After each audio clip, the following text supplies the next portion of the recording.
Hello students, good morning.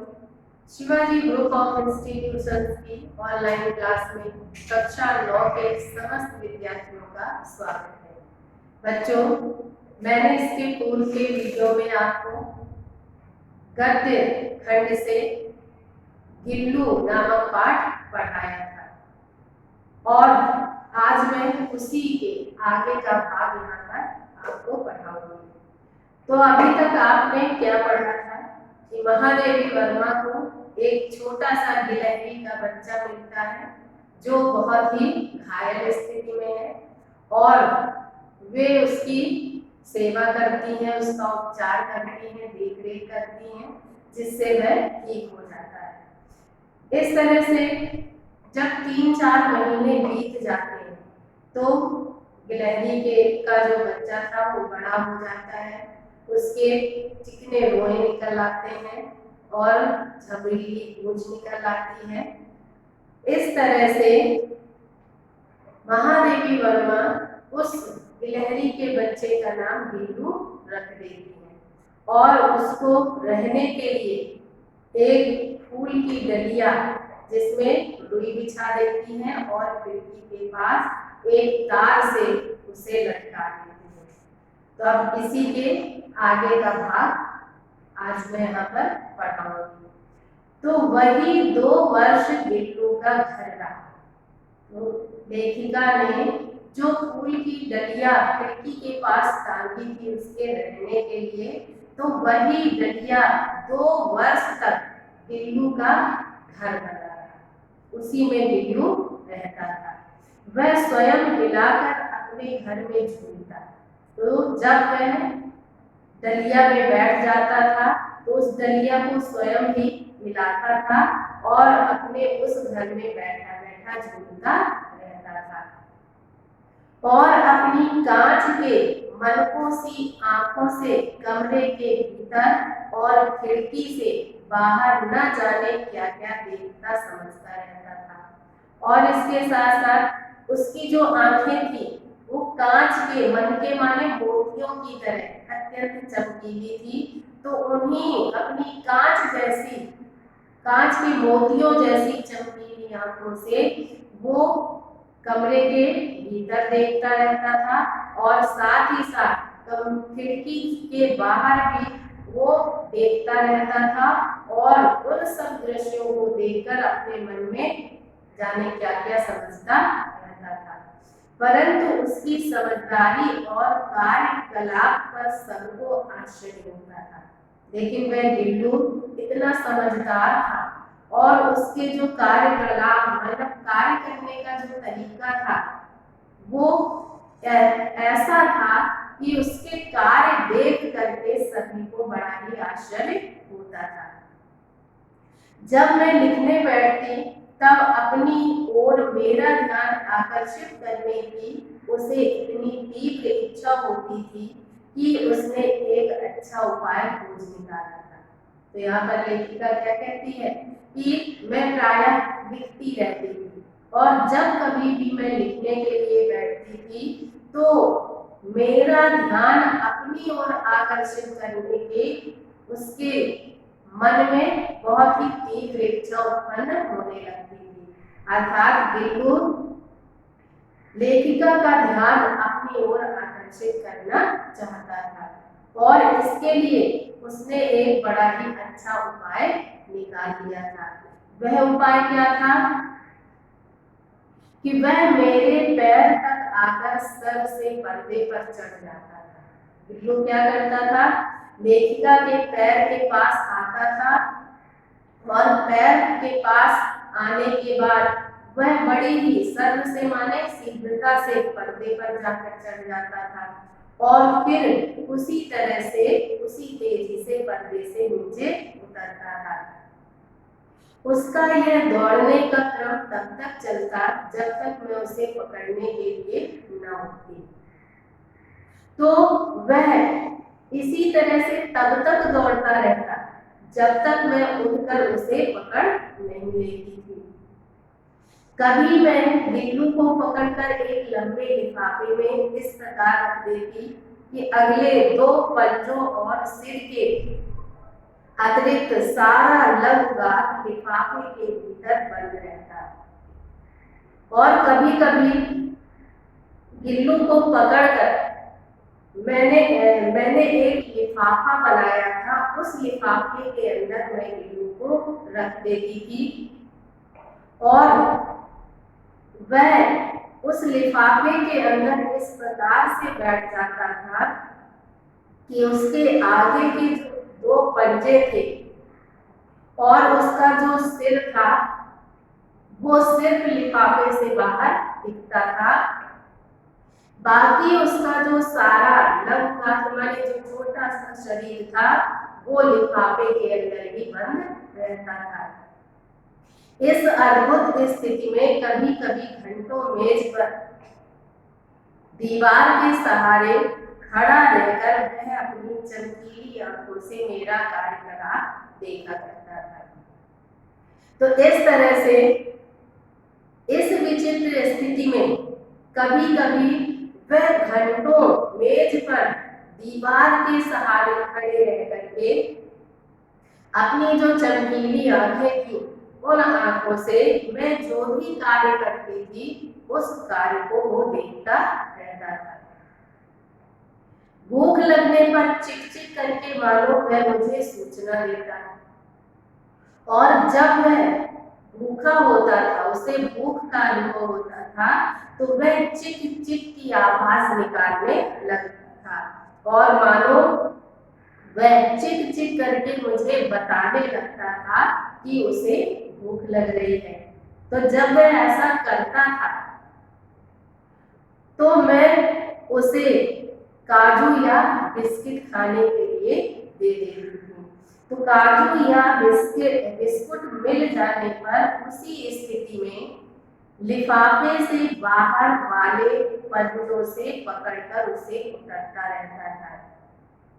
तो जब मैं उसे खाने के लिए काजू देती थी या बिस्किट देती थी तो वह लिफाफे के अंदर बैठा बैठा उसी प्रकार उसके जो लिफाफे के बाहर दो पंजे निकले रहते थे, उन्हीं पंजों से उन काजू और बिस्कुट को पकड़कर वो धीरे धीरे उतरता रहता था और खाता रहता था। फिर गिल्लू के जीवन का प्रथम वसंत आया। उसके बाद लेखिका कहती है इस तरह धीरे धीरे समय व्यतीत हो गया और गिल्लू के जीवन का पहला वसंत आया। पहली बार वसंत की ऋतु आई उसके जीवन में। तो वसंत की ऋतु आने पर नीम चमेली की गंध मेरे कमरे में हौले हौले आने लगी। तो वसंत ऋतु के आने पर नीम में जो फूल खिलते थे या चमेली में जो फूल खिलने लगे, तो नीम और चमेली के पुष्पों की जो सुगंध थी वो धीरे धीरे मेरे कमरे में आने लगी।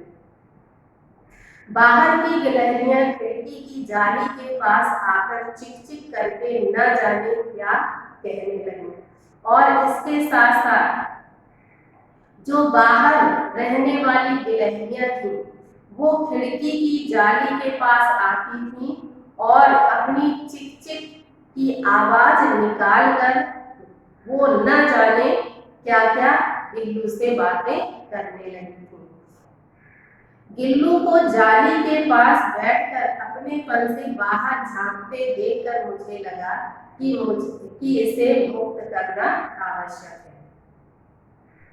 तो लेखिका कहती है कि जब मैंने गिल्लू को देखा कि वह जाली के पास बैठकर खिड़की के बाहर आने वाली जो गिलहरियां थी उनको बड़े अपनेपन से देखता है, तो जब मैंने गिल्लू को इस प्रकार से बड़े अपनेपन से खिड़की से बाहर झांकते हुए देखा तो मुझे ऐसा अनुभव होने लगा कि मुझे गिल्लू को मुक्त कर देना चाहिए, उसे स्वतंत्र कर देना चाहिए। तो मैंने क्या किया, मैंने कीले निकालकर जाली का एक कोना खोल दिया कि मैंने खिड़की में लगी हुई जो जाली थी उसे हटाने के लिए किनारे की कुछ कीले हटा दी और उन कीलों को हटाकर जाली का एक कोना धीरे से खोल दिया और इस मार्ग से गिल्लू ने बाहर जाने पर सचमुच ही मुक्ति की सांस ली। तो जब इस खिड़की के खुले हुए कोने से गिल्लू बाहर की ओर गया तो ऐसा उसे अनुभव होने लगा जैसे कि वह बंधन से मुक्त हो गया हो। इतने छोटे जीव को घर में पले कुत्ते और बिल्लियों से बचाना भी समस्या ही थी। तो लेखिका क्या कहती है कि जो गिलहरी का छोटा बच्चा गिल्लू था, ये बड़ा ही छोटा था और इस छोटे से बच्चे को घर में पले हुए जो दूसरे जानवर थे, कुत्ते और बिल्लियां थी, उनसे भी बचाना मेरे लिए एक समस्या हो रही थी। आवश्यक कागज पत्रों के कारण मेरे बाहर जाने पर कमरा बंद ही रहता था। तो यहाँ पर लेखिका कहती है कि मैं लेखन कार्य करती थी, इस प्रकार से मेरे जो आवश्यक कागज थे और दूसरे जो प्रपत्र थे वो उस कमरे में रखे रहते थे। यही कारण है कि जब मैं कभी भी घर से बाहर जाती थी तो मेरे घर से बाहर जाने पर वह उस कमरे को बंद कर दिया जाता था, मैं वह कमरा बंद कर देती थी। मेरे कॉलेज से लौटने पर जैसे ही कमरा खोला गया और मैंने भीतर पैर रखा, वैसे ही गिल्लू जाली के द्वार से भीतर आकर मेरे पैर से सिर और सिर से पैर तक दौड़ लगाने लगा। इस प्रकार से यहाँ पर लेखिका ने बताया कि जब मैं प्रतिदिन कॉलेज जाती थी और इस प्रकार से कॉलेज से वापस आने पर जब मैं वापस लौटती थी और कमरा खोलती थी तो कमरा खोलने पर जैसे ही मैं अपने कदम भीतर की ओर रखती थी, वैसे ही जो गिल्लू था वो तो खुली हुई खिड़की का थोड़ा सा कोना था जाली की, उस जाली के द्वार से भीतर आ जाता था और अपनी प्रसन्नता व्यक्त करने के लिए वह तुरंत मेरे पैर से लेकर के सिर तक दौड़ लगाने लगता था और फिर सिर से नीचे की ओर पैर तक आ जाता था। इस तरह से पैर से सिर तक और सिर से पैर तक वो दौड़ लगाने लगता था। तब से यह नृत्य का क्रम हो गया था और यह उसकी जो क्रिया थी प्रतिदिन इसी प्रकार से होती थी कि प्रातः मैं कमरा बंद करके चली जाती थी और जब कॉलेज से वापस आती थी तो प्रतिदिन वह यही कार्य करता था कि मेरे कमरे में प्रवेश करते ही वो दौड़कर खिड़की के अंदर जाली के अंदर से कमरे में प्रवेश करता था और मेरे पैर से सिर तक दौड़ लगाने लगता था। तो ये उसका प्रतिदिन का कार्य हो गया था। मेरे कमरे से बाहर जाने पर गिल्लू भी खिड़की की खुली जाली की राह बाहर चला जाता था। तो लेखिका कहती है कि जब मैं प्रातः कमरे को बंद करके कॉलेज चली जाती थी तो कमरे से बाहर जाने पर गिल्लू भी उस खिड़की के रास्ते से जो खुली हुई जाली थी वहां से बाहर चला जाता था और दिन भर जो बाहर घूमने वाली गिलहरियां थी उन गिलहरियों के झुंड में मिल जाता था और उनका नेता बन करके मानो वो हर डाल पर उछलता कूदता रहता था और इस प्रकार से पूरा दिन घूमता रहता था। लेकिन जैसे ही 4 बजते थे और उसे लगता मेरे आने का जो समय था, जब उसका ज्ञान हो जाता था, पता लग जाता था, तो वह उसी खिड़की के रास्ते भीतर आ जाता था और अपना जो डलिए का झूला था उस झूले में बैठकर झूलने लगता था। मुझे चौंकाने की इच्छा उसमें न जाने कब और कैसे उत्पन्न हो गई थी। इसके साथ साथ लेखिका कहती है कि गिल्लू के मन में मुझे अचानक चौंका देने की जो इच्छा थी वो न जाने कब और कैसे उसके मन में उत्पन्न हो गई। यही कारण था कि वह मुझे चौंकाने के लिए कभी तो फूलदान में लगे हुए जो फूल थे उन फूलों में छिपकर बैठ जाता था, कभी पर्दे की चुन्नट में और कभी कभी जो कमरे में पर्दे पड़े हुए थे उनकी जो सिलवटें थी सिकुड़न की, उन सिकुड़न के बीच में जाकर छुप जाता था। और कभी कभी जो सोन चूड़ी की लता लगी हुई थी उनकी हरी हरी घनी पत्तियों के बीच में जाकर छुप जाता था। और जब मैं इनके पास से होकर गुजरती थी तो अचानक आकर के मेरे कंधे पर कूद जाता था और मुझे चौंका देता था। तो मेरे पास बहुत से पशु पक्षी हैं और उनका मुझसे लगाव भी कम नहीं है।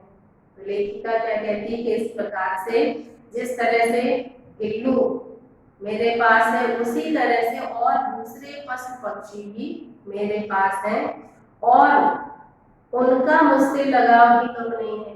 सारे पशु पक्षियों का मुझसे बहुत ही लगाव है, परंतु उनमें से किसी को मेरे साथ मेरी थाली में खाने की हिम्मत हुई है ऐसा मुझे स्मरण नहीं आता। लेकिन जितने भी पशु पक्षी मेरे पास हैं उनमें से किसी भी पशु पक्षी को मेरे साथ बैठकर मेरी थाली में खाने की हिम्मत हुई हो ऐसा मुझे स्मरण नहीं हुआ आता है, ऐसा मुझे कभी याद नहीं आया। तो बच्चों आज के लिए बस इतना ही। इसके बाद आगे का भाग मैं आगे के वीडियो में पढ़ाऊंगी। Okay, thank you, have a nice day.